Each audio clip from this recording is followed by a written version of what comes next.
آگے فرمایا فَسَنُيَسِّرُهُ لِلْعُسْرَى، آخر میں فرمایا کہ جن لوگوں کی یہ عادات ہو نا، جن کا طریقہ کار ہو، یہ طریقہ کار ان کو یہ سزا دی جاتی ہے کہ ان کے دلوں میں ان کرتوتوں کی محبت پیدا کر دی جاتی ہے، ان کاموں کی محبت پیدا کر دی جاتی ہے جو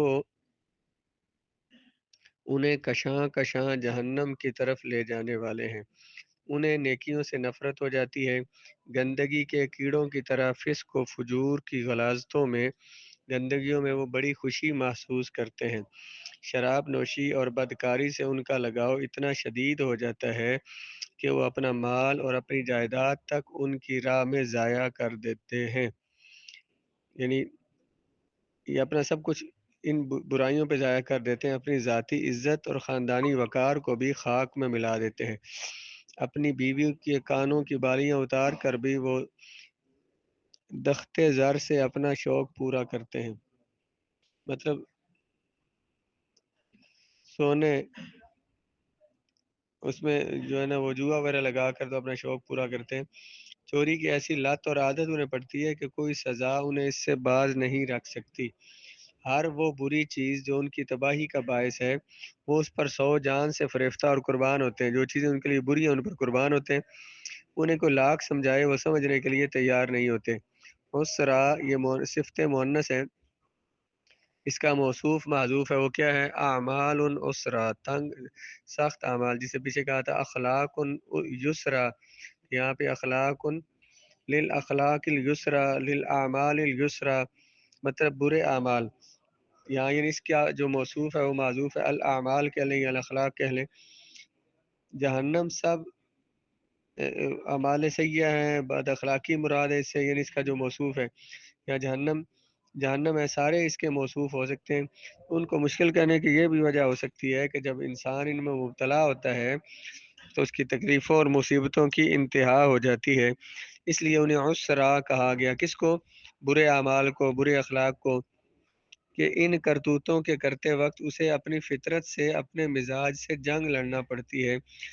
قدم قدم پر اس کی فطرت سلیمہ صدائے احتجاج بلند کرتی ہے، اس کی مخالفت کرتی ہے، اس کا ضمیر اسے بری طرح ملامت کرتا ہے، اس کے باوجود اس کا گناہوں میں مگن رہنا بڑا کٹھن اور دشوار کام ہے، یعنی اسے دل ضمیر ملامت بھی کرتا ہے لیکن پھر بھی وہ گناہوں میں رہتا ہے۔ اس حقیقت کو قرآن مجید میں متعدد مقامات پر مختلف اسالیب سے بیان کیا، اسالیب اسلوب کی جمع ہے، مختلف طریقوں سے بیان کیا گیا ہے۔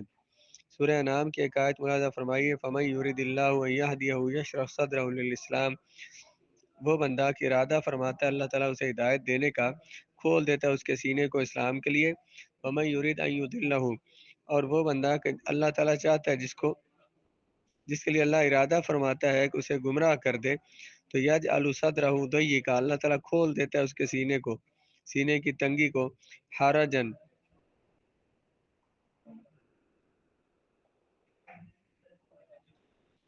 کانما یصعد ضیقا حرجن، وہ سینے کو تنگ کر دیتا ہے، بہت تنگ کر دیتا ہے، گویا کہ وہ آسمان کی طرف چڑھ رہا ہو، یعنی اتنا وہ تنگ ہوتا ہے۔ جسے اللہ تعالیٰ چاہتا ہے کہ وہ گمراہی میں رہے تو اللہ تعالیٰ اس کے سینے کو تنگ کر دیتا ہے، شدید تنگ، اور اسے یوں لگتا ہے کہ وہ آسمانوں کی طرف جا رہا ہے۔ ان علینا للہدی، بے شک ہمارے ذمہ کرم پر ہے، ہمارے اوپر ہے رہنمائی کرنا۔ جس مال کی محبت میں آج انسان مارا بلکہ یہ پیچھے رہ گیا، وما یغنی عنہ مالہ اذا تردی، اغنا یغنی اغنان، فائدہ دینا، غنی کرنا، نہیں فائدہ دے سکا، نہیں غنی کر سکا، عنہ اس کو، مال اس کا، اذا تردی جب وہ گر جائے گا، ہلاکت کے گڑھے میں، تردی تردی تردین پھینکنا، جب اسے گڑھے میں پھینک دیا جائے گا تو پھر یہ مال اسے کوئی فائدہ نہیں دے گا۔ جس مال کی محبت میں آج مارا پھر رہا ہے، جائز اور ناجائز، حلال اور حرام کے درمیان فرق بھی نہیں رکھتا، جب اسے لڑکنی دے کر جہنم رسید کیا جائے گا تو یہ مال اس کے کسی کام نہیں آئے گا۔ جب اس کو دھکا دے کر نا جہنم میں پھینک دیا جائے گا تو یہ مال کسی کام نہیں آئے گا۔ اس وقت وہ بہت چاہے گا کہ اس کی ساری جائیداد لے لی جائے، اس کے سارے زیورات لے لی جائیں، اس کی تجوریوں میں خنکتے اور چمکتے ہوئے چاندی اور سونے کے سکے سب لے لیے جائیں اور اس کو جام بخشی کر دی جائے، لیکن اس روز اس کی بات نہیں سنی جائے گی۔ اس کی سب فریادیں صدا بسہرا ثابت ہوں گی، ان کا کوئی اثر نہیں ہوگا، اس کی ساری پیشکشوں کو ٹھکرا دیا جائے گا۔ اذا تردى کمنا ساقط فی جہنم، جب جہنم میں گر جائے۔ ان علینا للہدی، بے شک ہم پر ہے ہدایت دینا، یعنی سیدھی راہ دکھانا ہمارا کام ہے، اور اس راہ پر چلنا انسان کا کام ہے۔ حق اور باطل کی جنگ کو الگ الگ کر دینا ہمارا کام ہے، اور باطل کو چھوڑ کر حق کا راستہ اختیار کرنا یہ اس کا انسان کا کام ہے۔ وَإِنَّ لَنَا لَلْآخِرَةَ وَالْأُولَى، وَإِنَّ لَنَا، بے شک ہمارے لیے ہی ہے، ہم ہی مالک ہیں آخرت کے اور اولا پہلی زندگی کے، دنیا کی زندگی کے۔ للآخرۃ، ان تاکید کے لیے ہے، تو الآخرہ پر جو لام ہے یہ بھی تاکید کے لیے ہے، بے شک آخرت بھی ہمارے لیے ہماری ہے اور دنیا بھی ہماری ہے۔ فَأَنذَرْتُكُمْ نَارًا تَلَظَّىٰ، میں نے ڈرایا تمہیں بھڑکنے والی آگ سے۔ انذرتکم، انذر ینذر انذارن، ڈرانا، نارن آگ سے، ایسی آگ تلظا جو بھڑکتی ہے،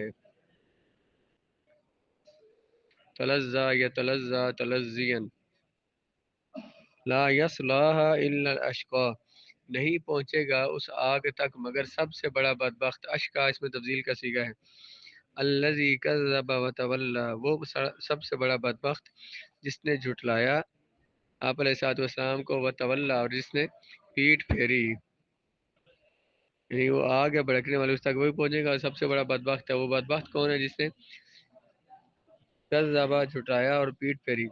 وَسَيُجَنَّبُهَا الْأَتْقَى، جنبا یجنب تجنیبا، یجنب دور رکھا جائے گا، ہاں اس سے دور رکھا جائے گا، کون؟ الاتقا، جو سب سے بڑا متقی ہوگا۔ پچھلی آیت کیا تھی بولا کہ لا یصلاح الا الاشقى، دوزخ میں صرف وہی جائے گا جو سب سے بڑا بدبخت ہے، اور اس سے بچا لیا جائے گا، دوزخ میں نہیں جائے گا، کون؟ جو الاتقا، جو سب سے بڑا متقی ہے۔ الذی یؤتی مالہ یتزکا، جو دیتا ہے اپنا مال، یتزکا، پاک ہونے کے لیے، مال کو پاک کرنے کے لیے۔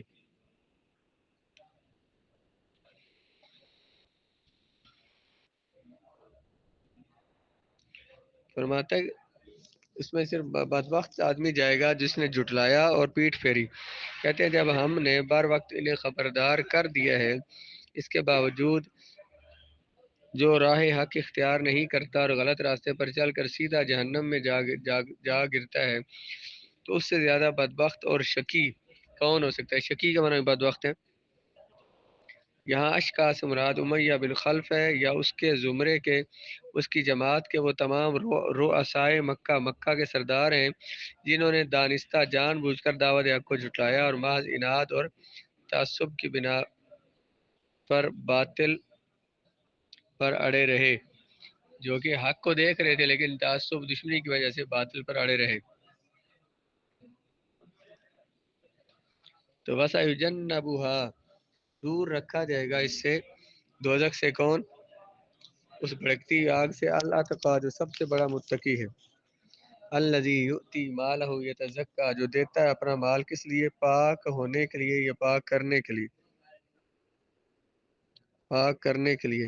ایک طرف اشقا ہے جس کا طریقہ کار حق کی تکذیب ہے، اسلام سے منہ موڑنا ہے، اس کے مد مقابل وہ شخص ہے جو تقوی اور پارسائی میں اعلیٰ ترین مقام پہ فائز ہوتا ہے، جو دعوت حق کو کامیاب کرنے کے لیے بصد مسرت اپنا سارا مال و متاع قربان کرنے کے لیے آمادہ ہو جاتے ہیں، حق کی دعوت میں کامیابی کے لیے سارا مال و متاع دینے کے لیے قربان ہو جاتا ہے، تیار ہو جاتا ہے۔ دونوں کا انجام ایک جیسا نہیں ہوتا، ایک اشقا ہے دوسرا اتقا ہے، دوسروں کا انجام ایک جیسا نہیں ہوتا، ان کے انجام میں اتنا ہی بودھ ہے جتنا ان کے فکر و عمل میں فرق اور تفاوت ہے۔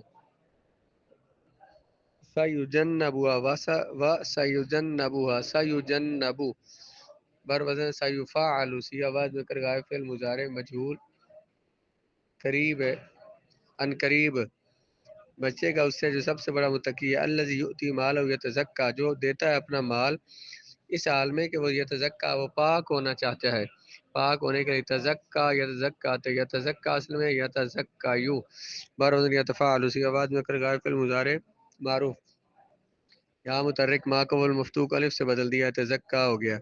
یؤتی اصل میں یؤتی یو تھا، بر وزن یفعل، صیغہ واحد مذکر غائب فعل مضارع معروف ثلاثی مزید فیہ اسباب افعال، جو مال دیتا ہے پاک کرنے کے لیے، ما ومال احد عنده من نعمت تجزا، نہیں ہے کسی کے لیے اس کے پاس کوئی نعمت کوئی احسان جس کا وہ جزا دیتا ہو۔ جو سب سے بڑا متقی ہے وہ اس سے بچتا ہے۔ وہ سب سے بڑا متقی کون ہے؟ جو الذی، جو اپنا مال دیتا ہے پاکی حاصل کرنے کے لیے، مال کو پاک کرنے کے لیے، اور اس پر کسی کا کوئی احسان بھی نہیں ہے جس کی وہ جزا دیتا ہو، الا ابتغاء وجہ ربہ الاعلی، سوائے اس کے کہ اپنے رب کی رضا وہ چاہتا ہے، ابتغاء وجہ ربہ، اپنے رب کی ذات کی چاہتا ہے، اپنے اعلیٰ رب کی ذات کی خوشنودی چاہتا ہے، رضا چاہتا ہے۔ پھر ادھر ہی بیٹھ رہا ہوں، ادھر پرلے کونے میں وہ دو آ کے بیٹھے ہیں، ان سب کو ڈنگروں کی ادھر بلا جو ادھر بیٹھے ہوئے سارے، اور جو کہ پنج آ کے بیٹھے ہیں۔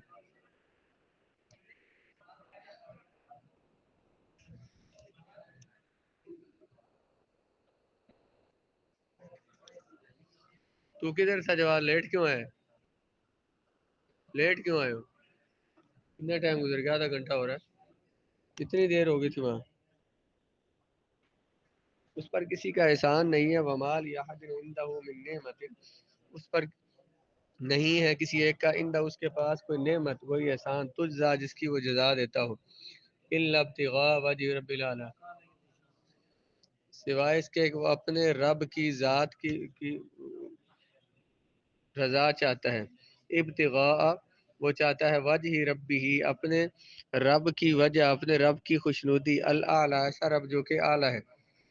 اقلیم تقوی اور پارسائی کا، یعنی تقوی اور پارسائی کے اقلیم کہتے ہیں ملک، پارسائی نیکی اور تقوی کا یہ جو بادشاہ ہے، اپنا مال جس دریا دلی کے ساتھ خرچ کرتا ہے، سخاوت سے خرچ کر رہا ہے، وہ کسی کا احسان اتارنے کے لیے خرچ نہیں کر رہا، کسی کی نیکی اور حسن سلوک کا معاوضہ ادا کرنے کے لیے وہ نہیں کر رہا، اس کی نیت ان تمام آلائشوں سے گندگیوں سے پاک ہے، اس کے پیش نظر ایک ہی مقصد ہے، اس مقصد کے حصول کے لیے وہ اپنی متاع جان اور دل تک قربان کرنے کے لیے بےتاب ہے، اور وہ مقصد اس کا کیا ہے؟ اللہ تعالیٰ کی رضا ہے، اللہ کی خوشنودی ہے۔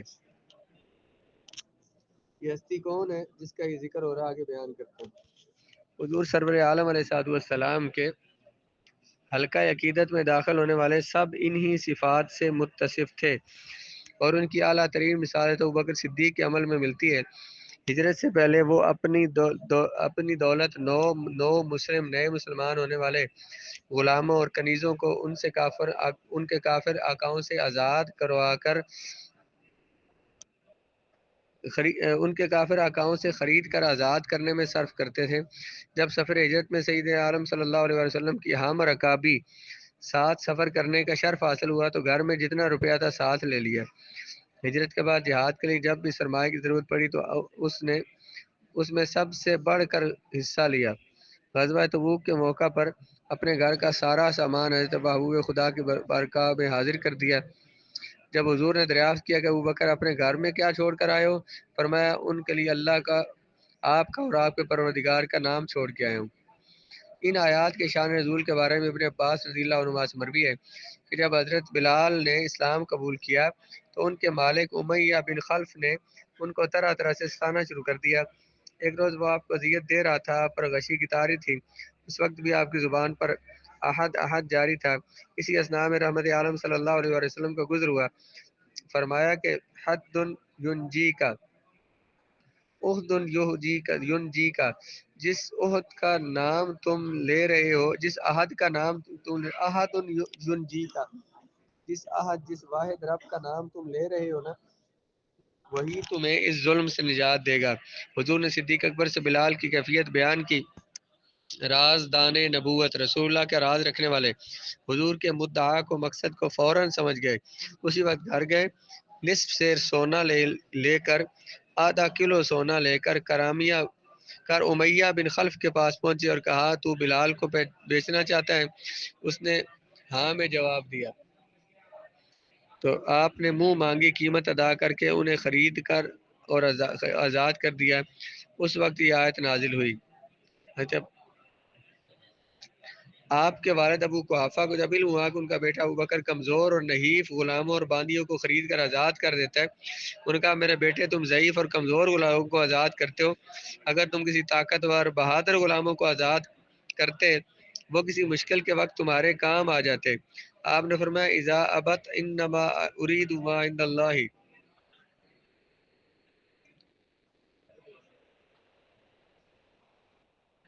کہ میں صرف ان سے اللہ تعالیٰ کی رضا میری مقصود ہے۔ آپ کیا کہتے ہیں اپنے والد کو؟ انہیں کہا کہ میں اللہ کی رضا کے لیے خریدتا ہوں، اس لیے نہیں کہ مجھے پیسے زیادہ ملیں گے اور میں ایک طاقتور غلام خریدوں۔ آخر میں فرمایا والا سوف یردا، وہ ضرور اس سے خوش ہو جائے گا، راضی ہو جائے گا۔ یردا کا فاعل اس اللہ تبارک و تعالی ہے، اور صدیق اکبر بھی ہو سکتے ہیں کہ ان قریب اللہ راضی ہو جائے گا یا حضرت صدیق راضی ہو جائیں گے۔ اگر فاعل اللہ تعالیٰ ہو تو جملہ کا مطلب یہ ہوگا اللہ تعالیٰ ابو بکر پر راضی ہو جائے گا، جس کی خوشنودی خوشی حاصل کرنے کے لیے اس نے سب کچھ قربان کر دیا، اس کی رضا اس کو علم ہو جائے گی۔ اور اگر فاعل ابو بکر صدیق ہے تو مطلب یہ ہوگا کہ اللہ تعالیٰ اپنی نعمتوں کا وہ می ابو بکر پر برسائے گا کہ ابو بکر اپنے رب کریم کے لطف و کرم اور جود و عطا کو دیکھ کر خوش ہو جائے گا۔ یہ جو اس میں فرمایا نا وَسَيُجَنَّبُ الْأَتْقَى، اتقا اس میں تفضیل کا صیغہ ہے، اور اس سے مراد کون ہے ان آیتوں میں؟ الذی یؤتی مالہ یتزکا، یہ اگلی جو آیات ہے ساری حضرت ابوبکر صدیق رضی اللہ تعالیٰ عنہ کے شان میں نازل ہوئی ہیں۔ اس لیے علماء نے فرمایا کہ الاتقا سب سے بڑا متقی، جو سب سے بڑا متقی ہوتا ہے وہ امت میں سب سے اعلیٰ ہوتا ہے، جو اعلیٰ ہے تو اس کو امام بنایا جاتا ہے، اس وجہ سے انہیں امام بنایا گیا ہے۔